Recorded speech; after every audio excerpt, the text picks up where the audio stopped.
महुआ अखिलेश अब भजन गा का हम करी तो इससे अच्छा था नहीं, लेकिन सही बात तो कहे न लगवालो पिया अरे ताली तो जात लोग बाबा कहे न लगवालो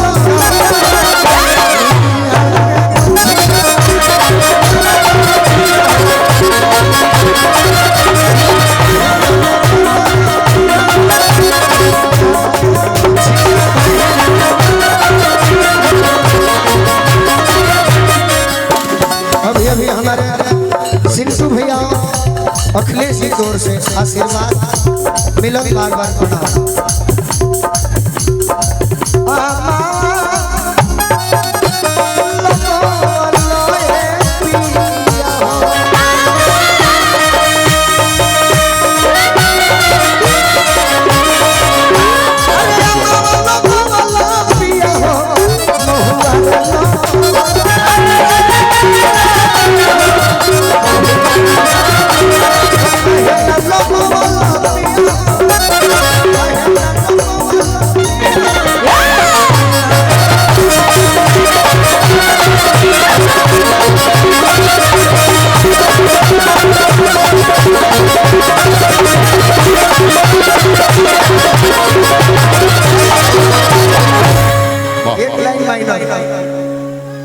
कि आज हमारा राम जी के तिलक आई